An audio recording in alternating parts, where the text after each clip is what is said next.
so high. And my box isn't here either. Get over here and turn it down. You go first. No. All right. Well, good morning, everybody. I hope you all had a happy Thanksgiving and got to spend some time with friends and family. Before I begin, though, I need to acknowledge the tragedy that struck Washington just before Thanksgiving. Our National Guard was attacked on American streets, and so was our nation's generosity, compassion, and sense of security. It was wrong. It will always be wrong. So please join me in praying for the families, first responders, and every guardsman still in our capital today. Now, to the work before us in the House. Millions of Americans just returned from Thanksgiving on a holiday where they watched get expensive, more expensive every year under Joe Biden. His policies sent prices on gas, groceries, and everyday essentials through the roof. While things aren't fully back to normal, families are finally feeling relief this year because of the Republican affordability agenda. Thanksgiving costs were down 5% this year. Turkey dropped 16%, and gas prices hit a 4-year low, making it easier for families to gather. But we're not done. This week, House Republicans are taking direct aim at Washington's red tape that is crushing small businesses and draining household budgets. So think of this. Small businesses now pay nearly $14,700 per employee just to comply with federal rules. Meanwhile, families lose more than $16,000 a year to hidden regulatory taxes. And that's just unacceptable. So House Republicans are acting. Our affordability agenda will move forward with the Dump Red Tape Act and the Small Business Regulatory Reduction Act. These are real reforms to roll back Washington's overreach and put power back where it belongs. The power needs to be with the workers, with the families, and with the job creators, not with the government. Democrats created this affordability crisis. They buried families under regulations, spent trillions on pet projects, and siphoned off Americans' hard-earned money to appease their radical base. We're not letting that stand. House Republicans are actually cleaning up Bidenomics. We're ending Biden inflation and restoring an America that working families can afford to thrive again. Thank you. Mr. Nunn. Hey, thank you very much, Chairwoman. This week we're going to be running some very important legislation, particularly dealing with the Communist Party of China. I'm so thankful for our leadership team standing up to this. And let me tell you a little bit about what's happening in the heart of the heartland, right here in Iowa. Look, I started off my career as a counterintelligence officer for 20 years. I worked directly inside China, and we saw what Communist China brought to the United States, not just in the buying of farmland, but literally sending agents to my district and pulling corn seed out of the ground so they could replicate it back home. But now they're not just growing or coming after what we grow in our fields, they're coming after what we grow in our classrooms. Most recently, a group from Des Moines Public Schools was taken on an all-expense-paid trip to be inside China. But the Chinese weren't there under the facade of friendship. They were there to collect information, to exploit, and to manipulate. They forced these kids to hand over their digital information, required them to use WeChat, an internal public server for China, started an early process of cultivation, and in the counterespionage world, we consider this source recruitment. Consistently, I've had parents across Iowa say, how is this allowed to happen? And the simple truth is, there's no law preventing it. The Chinese government is creating a series of shell organizations to recruit kids to come to China and then exploit them the moment they set down in soil inside Beijing. This has to stop. I'm so proud of this team for helping us stand up to what the Politburo in Beijing is trying to do to kids in Des Moines, Iowa, and across our country. we have the opportunity not only to push back, but to send a strong signal that we have a friendship opportunity with China that is real, but we will not stand by while Chinese communist agents attempt to recruit kids for future exploitation. Whether it's in ag or whether it's in the classroom, we have the opportunity to say no, and this team has stood up to do it. Thank you very much, Mr. Speaker, for your leadership. Thank you. $1 billion. That's how much money has been stolen from the hardworking taxpayers in my home state of Minnesota. And if that's not egregious enough, some of these taxpayer dollars have allegedly been diverted to al-Shabaab terrorists. Under the failed leadership of Tim Walz, Minnesota has become a hotbed for fraud. We knew it was bad, but now, thanks to the work of our new U.S. Attorney for Minnesota, the true size and scope of the crimes is being brought to light, finally. $250 million in the feeding our children scandal. The largest pandemic fraud case, by the way, in the country. 14 million robbed by a woman who fraudulently diagnosed Somali children with autism, then billed the taxpayer for the services that were never provided. Over 5 million stolen by individuals falsely claiming to provide housing assistance to those in need. These are just some of the fraud schemes that have been federally charged, and I want to emphasize that because our failed governor tried to claim that he's been prosecuting. He hasn't even investigated. There are even more, by the way, that are under investigation, including 80 autism clinics that are currently under investigation. Career fraud prosecutor and former acting U.S. Attorney for Minnesota, Joe Thompson, said the amount of fraud, quote, takes my breath away.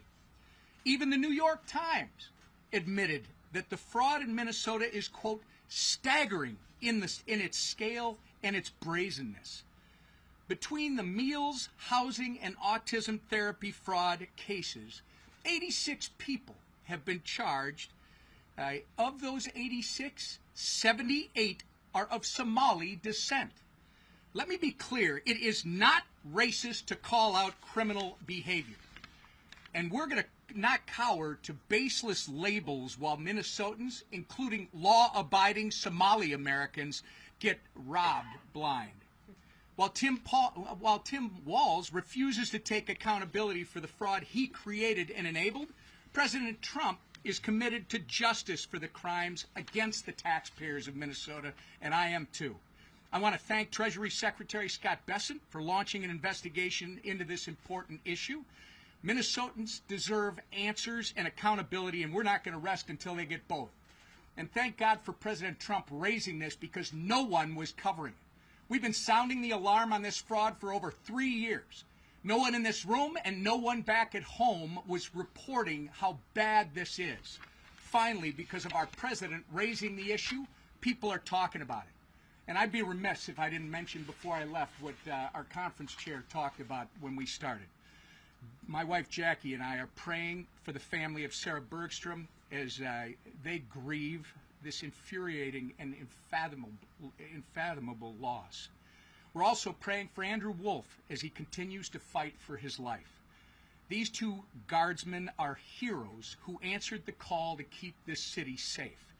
Justice must be executed swiftly for this heinous and targeted act. And with that, I yield to the leader. Thank you, Whip. Our country was shocked the day before Thanksgiving to see just a senseless, violent act of this tragedy attack on our National Guardsmen here in D.C., the West Virginia National Guardsmen that were both attacked for just doing their jobs and keeping D.C. safe. I, too, want to extend my prayers and sympathy to Sarah Bergstrom's family for the horrible loss of her life and just senseless loss of life for such a young girl with great promise.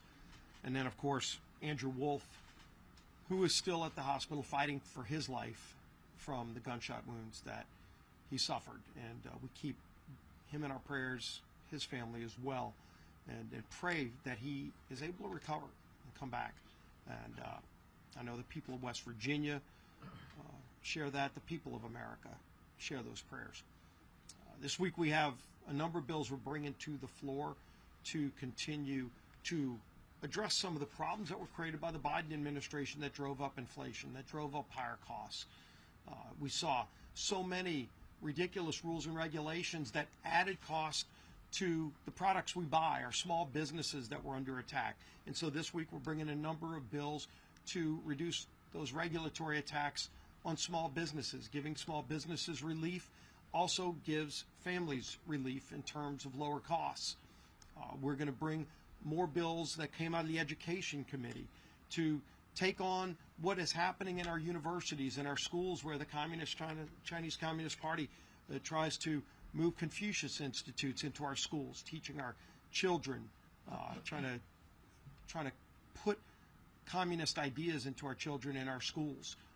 And so we're going to continue to have more transparency and prohibit that kind of money coming in from China to our schools. We're bringing the SCORE Act to give some structure. Over the years, you've seen lawsuits erode the ability for the NCAA to even police college athletics, to the point where now it's the wild, wild west. There are no rules in place, no structure. You have people that can play until they're 26 years old in college athletics. You don't have any protections for a lot of the student athletes. And so we first restore the ability for policing through the NCAA. Congress won't be doing the regulations. It will be the NCAA having the ability to police college athletics again. We also protect women's sports. We protect Olympic sports by ensuring that you have an equal number of women's sports to men's sports, that you have a minimum number of sports, so that a lot of the Olympic sports that are so important to our country, as we see the Olympics coming up here again. In many cases, our Olympians come from the college ranks, and so we protect that too. And again, just putting structure in place for what is right now wild, wild west atmosphere. And we're going to continue to work on health care proposals to ensure that families have choices and lower premiums. That's what Republicans care about. Democrats have never cared about that since they passed the Affordable Care Act and all the broken promises and lies that went with it. If you like what you have, you can keep it. Probably the most broken promise in all of politics, where millions of families lost the good health care plans that they liked because of the Affordable Care Act. And of course, there's nothing affordable about the Affordable Care Act. All we've seen is increased cost, 80% premium increases. Democrats just concerned about bailing out insurance companies who get record profits, while families see higher premiums because of that failed law. What we want to do is give families options, lower premiums for families. And again, we've brought some bills to the floor already. We're going to keep bringing bills to the floor to do those two things, to lower premiums for families and give them options so that they can get what's best for their families. They don't have to be enforced into a plan that the government tells them they have to be in, that's too expensive for them and doesn't work for their family. They can buy whatever they want that makes sense for them and for their family. So we're going to continue to work on that too as we move an aggressive agenda, and that agenda is led by our speaker, Mike Johnson. Thank you, Mr. Leader, this leadership team, Colonel Nunn, for being here with us this morning.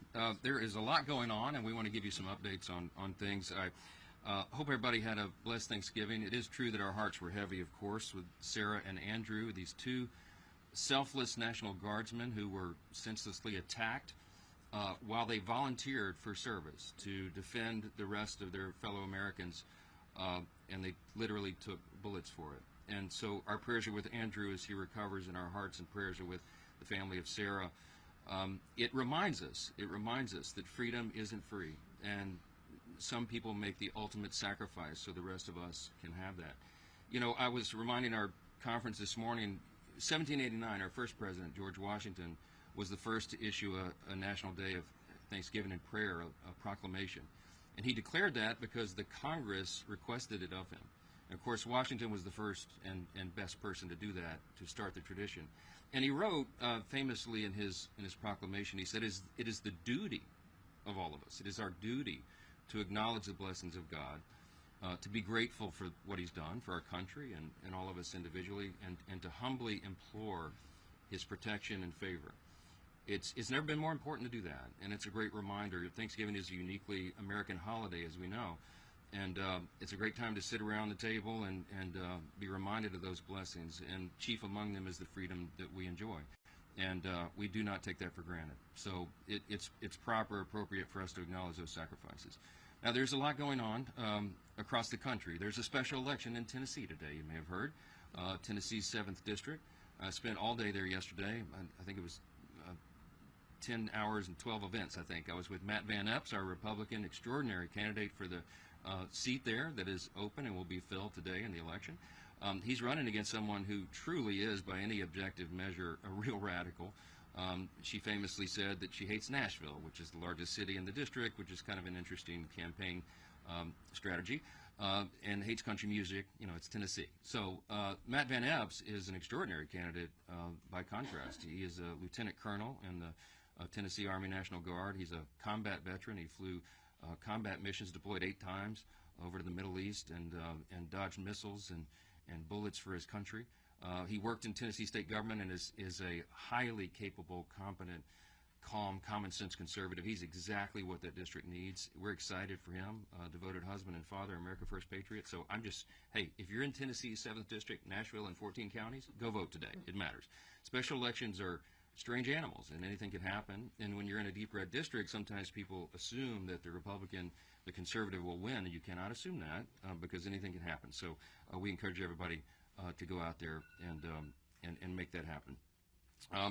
The people are fired up. I was there and really enjoyed the energy there. We're going to see that across the country next week as we go into this very important midterm election next year. I mean, and all the weeks ahead. And as we go into that election, remembering again how important all of this is.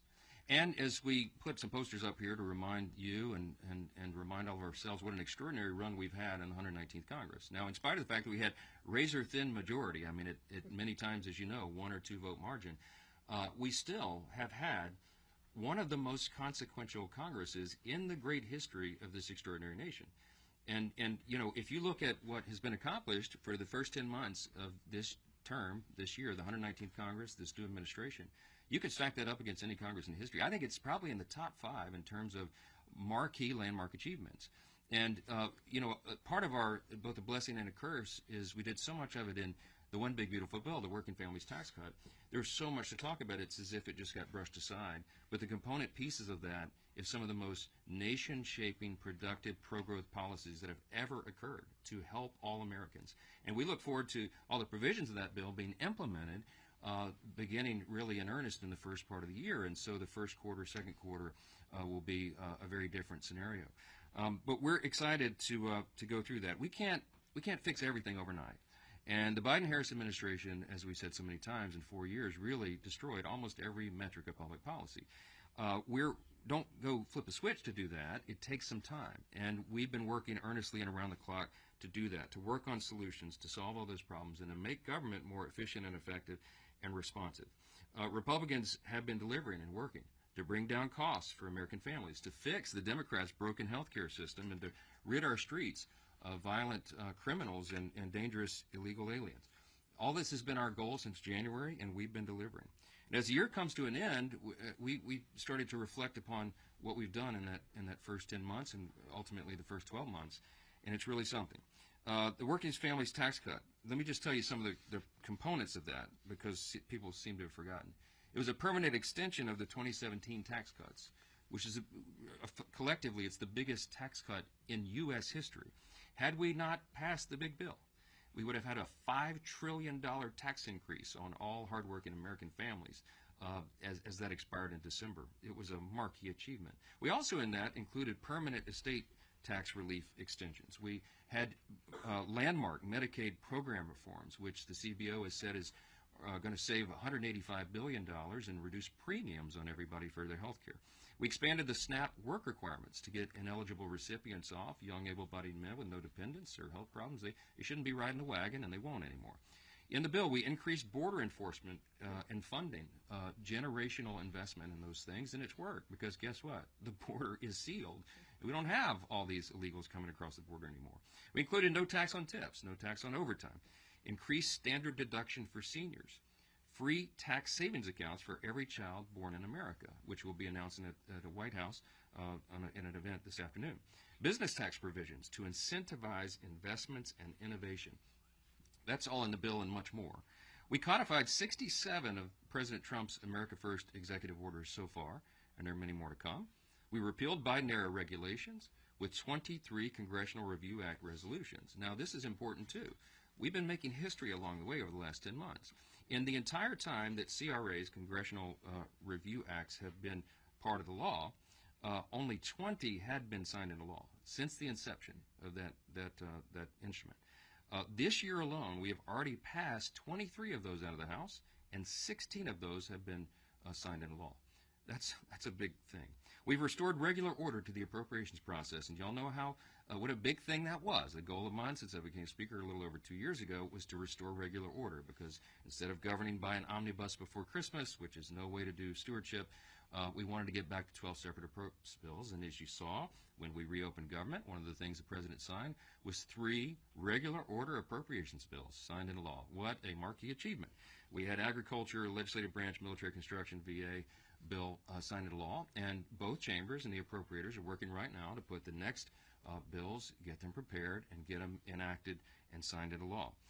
We've also, in the last 10 months, defunded wasteful spending through rescissions, billions of dollars there. We passed and signed into law the Genius Act, the bipartisan landmark crypto legislation. We passed and signed into law the Laken-Riley Act, the Halt Fentanyl Act, and the Take It Down Act.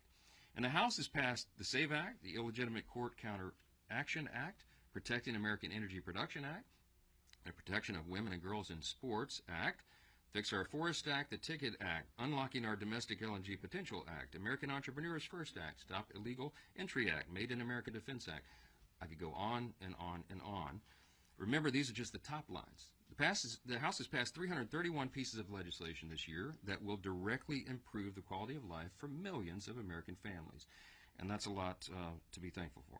By the way, just this week, as was mentioned earlier, President Trump is signing into law the IRS Math and Taxpayer Help Act. It received little fanfare in the media, but it's a bill that will provide taxpayers fairer treatment when corresponding with the IRS regarding tax returns, and that's a big thing as we go into tax season in the first quarter. It's the type of work that House Republicans are doing here every day in these halls. We're working on real solutions to real problems for our constituents. As I mentioned, the Working Families Tax Code, if we were just to go through every provision of that bill that's going to make life easier and safer and more affordable for American families, we would be here until Christmas. So I'm not going to do that for you. But we're not going to rest on our laurels, okay? The American people delivered a clear mandate last fall for us to fix everything. And we're going to sprint through the finish line next November. We'll be adding a new member. I expect Matt Van Epps is going to win that election today. And we will bring our freshman class of Republicans up to the number of 36, adding another vote to that margin every single day, and we'll keep working. We're more confident than ever that the Working Families Tax Cut provisions are implemented as that happens in the first quarter, second quarter. American families begin to receive financial relief. Republicans are not just going to hold on to the majority. We're going to grow it. And over the next weeks and months, House Republicans will advance legislation to continue to bring down the cost of health care for working families, to ensure our fighting force remains the most lethal and the best prepared in the world, and to fully fund the government for the upcoming fiscal year in a responsible way while maintaining good stewardship of taxpayer resources. This week, as the leader mentioned, we'll pass legislation to reduce the regulatory burden on small businesses further, to keep the Chinese Communist Party out of America's classrooms. That's a big and important endeavor. And to establish a landmark nationwide NIL framework for collegiate athletics and empower student athletes to maximize their college experience. Despite the unrelenting stream of palace intrigue stories that fill the pages of your publications, House Republicans remain united and focused on delivering results for our constituents. That's how we've gotten this done. That's how we'll continue to do it. And that will be happening in earnest in the weeks and months to come. So we'll take a few questions if you have them. Okay.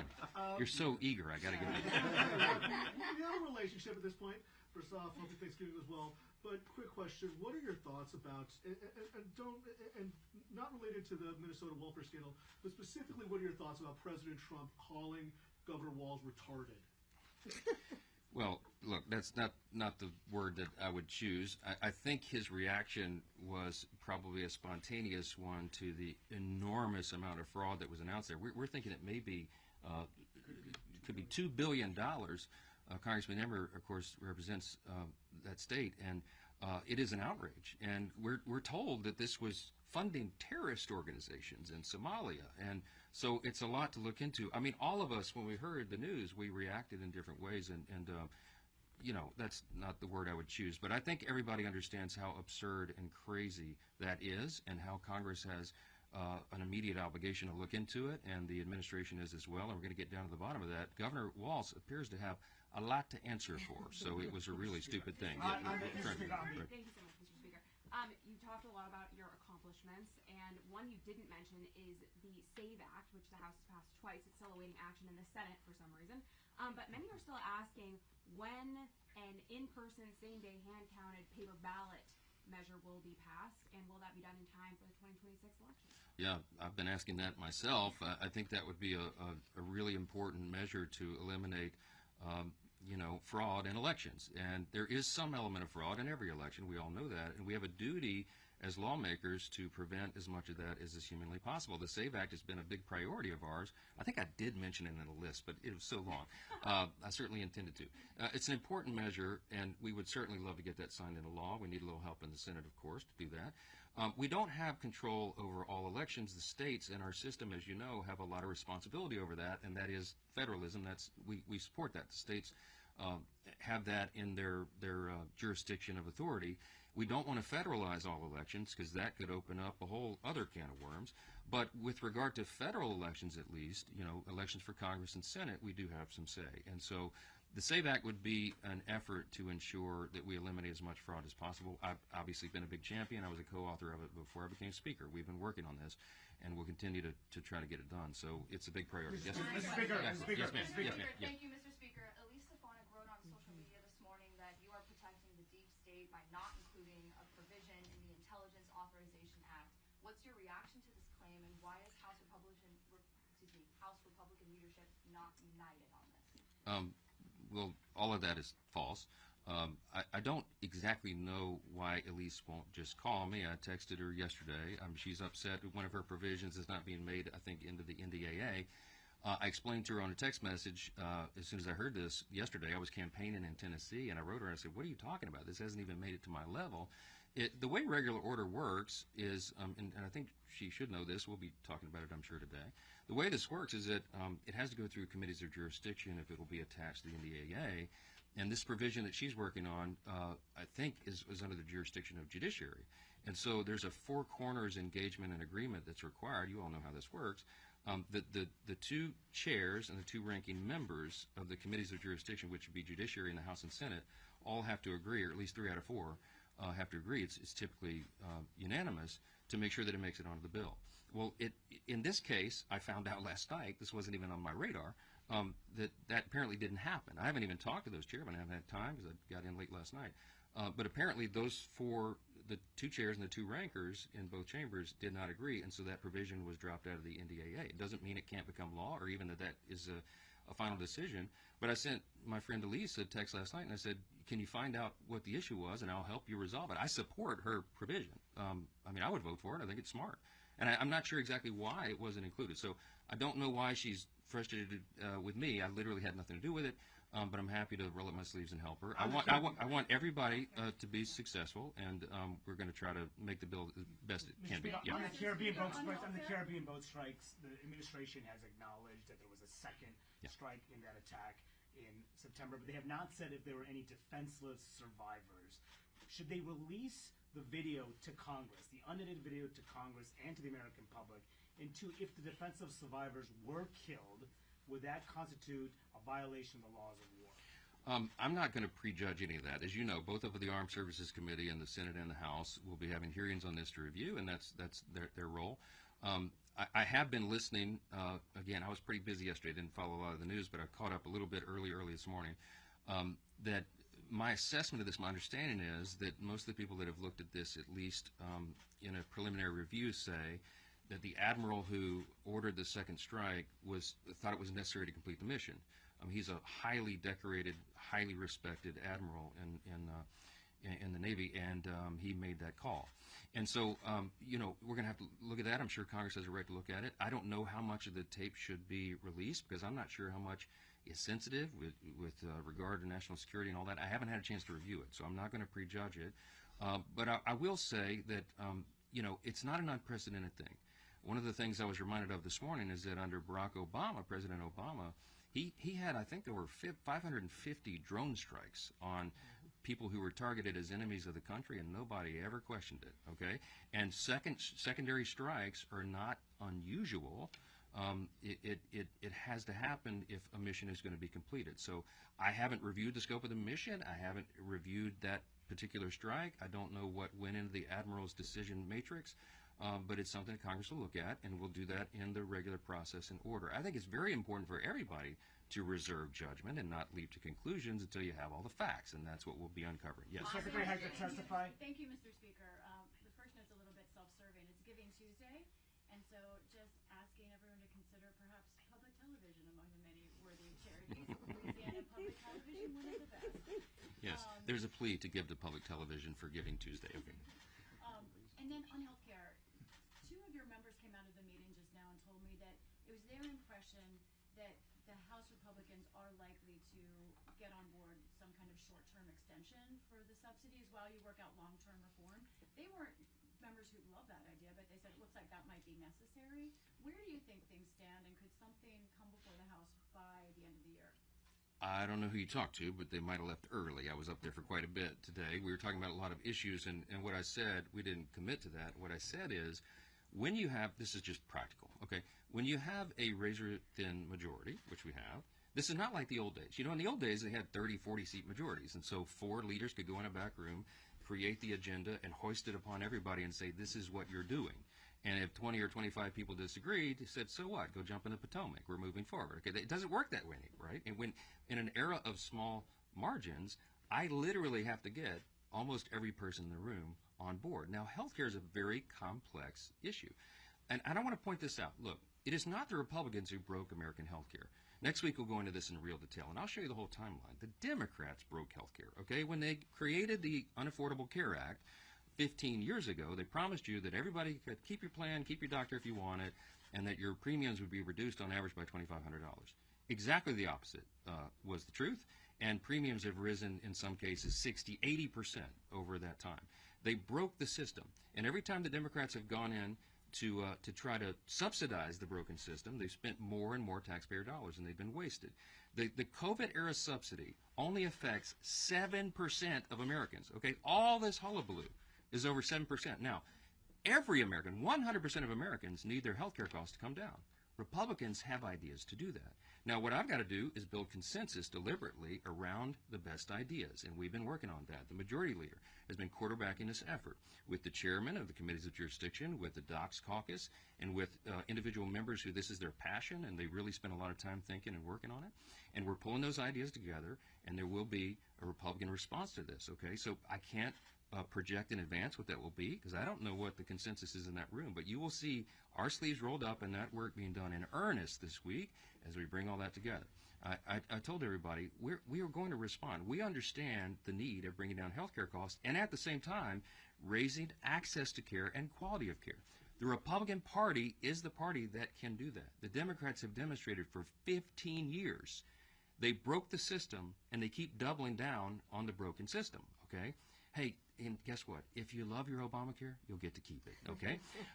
We're going to improve the system for Americans, and we have good ideas to do it. We have a lot of thoughtful people working on this, and we'll be pulling it together. So no, the answer is no, I did not project any outcome of this morning. We were talking about the various ideas, and we're working right now. People are very passionate about this, and they should be, because their constituents understand the necessity of it. So we'll keep doing that. Thank you all so much, and be more later today. The Tigers. Do you know that the Somali Autism Society, they actually work on helping Somalis get properly diagnosed? They're with the Somali Minnesota Autism Society. By the way, the fraudsters have put real autism claims at risk. No, I know, but there's a charity that actually focuses to counteract the misinformation. Do you know about them? The misinformation? No, the misdiagnosis I meant to say. Like, there's actually really good. You should check them out. We're working with actual Somalis that are impacted. Yeah, I know. Yeah.